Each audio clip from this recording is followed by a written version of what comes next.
Braves and Cubs finishing up a 3-game series. All eyes on Shohei Ohtani and Pete Crow Armstrong.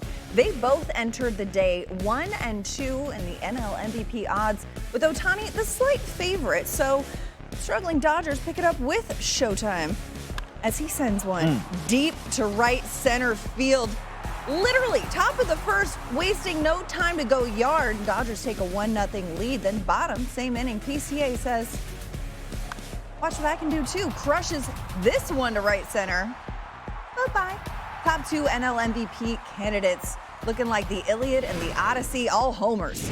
Cubs tie the game at 1. Bottom of the 4th, Cubs up 3-1. PCA with a runner on first sends this one deep and out of here. His second dinger of the game as the Cubs extend their lead to 5-1. Top of the 8th, Dodgers trailing big. Max Muncy with 2 on. Says, don't mind if I do. Let me go yard 2. A 3-run blast from Muncy. Dodgers right back in it. It's 7-4. A few batters later, Ohtani back up with a runner on. I mean, Ohtani does what Ohtani does, right? Hits the ball out of the park. His second of the game, a 2-run shot. And it's a 1-run game, folks. So top of the 9th, still 7-6. We got the tying run at the plate, Mookie Betts, who lines it to left center, but the catch is made. Dodgers lose their 6th straight. Cubs hold on to win 7-6. Dave Roberts, how do you feel? It sucks to lose. It absolutely does. But, we're going to win again. And I did like the fight. I thought, certainly the way Mookie swung the bat today was very encouraging. I thought that, that bat quality, not quitting, Muntz 0 for 3 at that point, then hitting a homer. Shohei still hanging in there and homering twice. So yeah, I like the fight. Obviously, we came up short. Now, this is the second longest losing streak for LA in the last 7 years. 5 of the 6 losses during the streak have come, ironically, after they traded for Tarek Skubal on Saturday. Big reason for the losing streak has been their pitching, though. LA, during the 6 games, have a team ERA of 6.88. That is the second worst in the majors. Their starters, a collective ERA of 7.96. And this slide has resulted in them falling from comfortably in first in the NL to now third behind both the Braves and Brewers. Remember, the top 2 teams in each league skip the wild card round and go straight to the divisional series. So for more, let's break this one down with the great Tim Kurkjian with us now in studio. Tim, the Dodgers' last 6 games have reminded us that they are beatable, right? Just like everyone else. What has stood out to you about this stretch that we've seen from LA in their slump? Well, they just haven't hit. They've scored 22 runs in 6 games. They're without their 2 primary catchers, and they're going to have to figure that out. Both are hurt. Mookie Betts is hitting .225. Kyle Tucker hasn't been himself.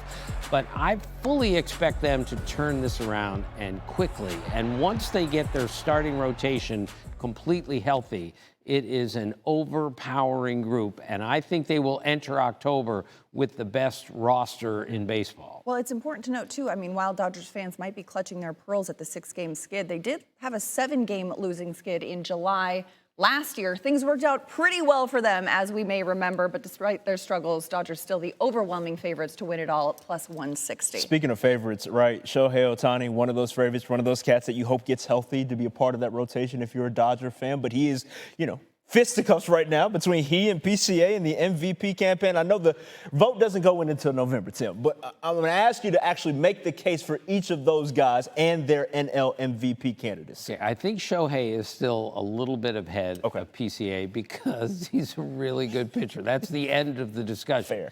But PCA now has 26 homers and 28 stolen bases.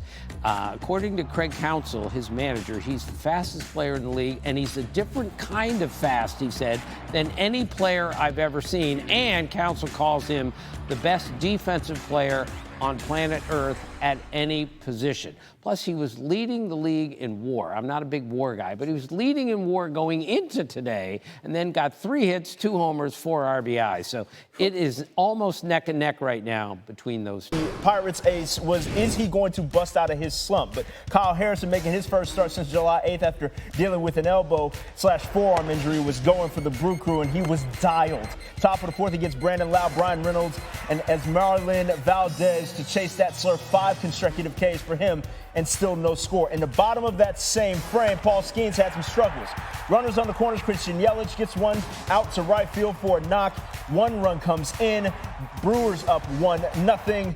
And the very next batter with 2 on brings in 2 more States. Andrew Vaughn gets one to find grass. It's a 3-0 game. Skenes would wrap up his day after 5 innings, 2 hits, 3 earned, 4 walks. More on that in just a moment. Back to Harrison thriving. Nick Gonzalez, foul tip slurve. That's his 6th consecutive strikeout. Then Andy Rodriguez chases a fastball, and Jared Triolo just gets locked up on some frozen pizza. Shout out to Brandon Gaudin. 8th consecutive strikeout, 2nd longest streak in Brew Crew history. We move to the 6th. Top of it, Harrison experiencing some discomfort actually as he warms up. He would come out of the game. The Brewers said that it was cramping in both calves. That sounds super unpleasant. Finishes with 5 innings, 10 fans. Bottom 6 is the wildest of bills, going to the left field for a solo shot. Brew Crew goes on to win 4-2. Paul Skenes had an ERA under 2 in each of his first 2 seasons in the majors. Through his first 9 starts this year, his ERA was also under 2. But since about mid-May, his last 15 starts have seen his ERA balloon to over 5 and his strikeout to walk rate slashed in half. So, Tim, you're back with us, and yeah, it's not another ideal outing for Skenes in this one. What are you hearing is the most concerning element of his struggles going through this right now? Well, his velocity's down on his fastball a couple miles an hour, which is rare for him. And we've never seen him struggle before. That's why this is so confusing. Plus, he's having trouble with his changeup. League at 103 against his changeup last year. This year, 247. Plus, he just doesn't have the same command. He walked 3 batters in an inning tonight for the 2nd time in his career. And runners in scoring position, first 2 years they hit 180. This year they're hitting 333. That's a big change. I fully expect him to figure this out and be really good the rest of the way. But when he struggles, it's really, really noteworthy.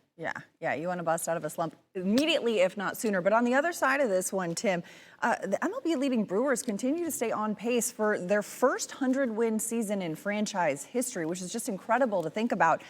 What are the chances, though, when you look at what they are doing and how they are playing, that they can turn this regular season success into a postseason run? Yeah, they're the best team in baseball right now, and they have deserved every bit of that. And when they have Jacob Mizorowski at the top, and then the way Kyle Harrison threw tonight, that was ridiculous how good he was. He pitched 5 innings, he gave up 1 run, and 1 hit, no runs, struck out 10, struck out 8 guys in a row, and he's had a great season. If he throws like this for the rest of the year, and you have him and Mizorowski 1 and 2, you can go up against anyone. Plus, offensively, they are so much fun to watch. They put the ball in play, they run until you throw them out, and they play the game the right way. It sounds corny, but when it comes to fundamentals and doing things right, nobody does that better than the Brewers. And just a matter of if they can keep it going, right? Because last season they finished with the league best record, fell to the Dodgers in the NLCS. How will the postseason shake out this season? Tim Kurkjian, thanks so much for taking the time. Thank you. Everyone desperate for this streak to end, but the streak will go on as the losing streak is now 21 games as the White Sox etch their name on the wrong side of history. 2 years ago, the White Sox set the modern Major League Baseball record for the most losses in a single season. But now they're sitting comfortably atop the AL Central. My, how the turntables. So the Battle of the Sox on a Wednesday, the enemy of your dryer, if you will. Boston hosting Chicago. Red Sox have 11 straight wins against teams that entered with winning records. That's 1 shy of tying the franchise record. Wilson Contreras floats this one into left center field for a base hit. We'll hear Abreu scores. The Red Sox take a 1-0 lead. To the top of the 3rd we go. Miguel Vargas up, 2 on, 2 outs. Vargas, contact, hits it to 3rd. Caleb Durbin makes a diving stop, but his throw to first is offline. The runner breaking for home. Contreras what a play. Throws out Sam Antonacci at the plate. A crazy sequence at Fenway. Heads up play by Contreras to get the out at home, and the Red Sox still up 1-0. In the face. To the bottom of the 3rd, same score. Abreu at the dish just obliterates this one. That one clears the wall. It's a solo shot. His third straight game with a homer. That's the first time he's done that in his career. Red Sox up 2-0. Now, bottom of the 8th, Red Sox up 3-0 now. Durbin with a base hit to right field. Abreu comes in to score. The Red Sox have their 9th straight series win. Abreu goes 2 for 3 with a homer and 3 runs as the Red Sox win 4-0. Vibes have not been good for the Nats as of late. Losers of 7 straight, longest active streak in the majors. Bottom 2, Luis Arraez is just going to put them back in the bad place. Ties it up at 1 apiece with that solo jack, his first career homer as a Philly. But in the bottom of the 10th, Phillies are down 4-3. Trey Turner lines it to right field. Dylan Cruz dives and makes the catch. However, it is enough time for the run to come in and tie the game on the sack. I guess we'll call it an L9. Not really a fly out there. That was out of there in a hurry. But later in the inning, Bryce Harper on first takes off for second. Harper shakes his hand in discomfort after sliding into second. He would stay in the game. He was thrown out on that play. And at the top of the 11th, C.J. Abrams. This brother has really been a bright spot for the Nats, and that is a categorical example of why. I want to check in on that center fielder. But in order to celebrate that man rounding to home, unbelievable. Derek Hill was the man who jumped into the center field wall. He would be helped to his feet before walking off the field under his own power. Here's something you must see. Jefry Yan making his MLB debut for the Mets. Yan freezes Angel Martinez. The celly. For a called strike 3, and that is an incredible celly. It's a split. He is known to do this celebration after every strikeout, mind you. And later in the inning, bases now loaded. Yan gets chased. DeLauder to check his swing, and he's called out by the third base umpire. Guardians manager Stephen Vaughn is not happy with the call. He gets tossed. This is a very unique and joyful debut for Yan as he eventually escapes the inning unscathed. But you know what? We got to break this down. Let's break it down. Let's go to the tape, shall we? Let's run it back. Because if we're looking at just overall the video, I got you. Here we go. So now we're in action.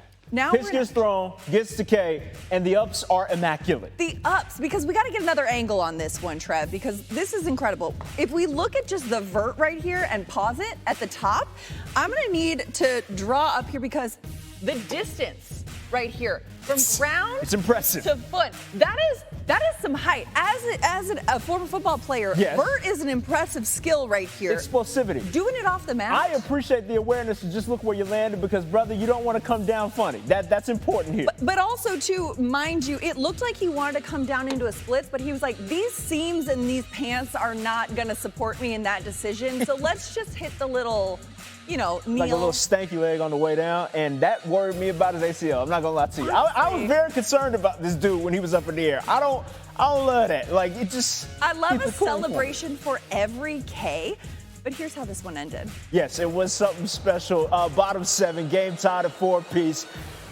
Angel, he now, in his MLB debut, already has 3 hits, sends a base hit the other way to bring in the run for the lead, and becomes the first player in Guardians history with 4 knocks in their MLB debut. Guardians win 5-4. Top 9, same score. I said win, they were just leading. A.J. Ewing with the bases juice, chopper up the middle. Brian Rocchio misplays it, everybody's safe, and it's a tie ball game. Into extras we go, tied at 5. Top 10.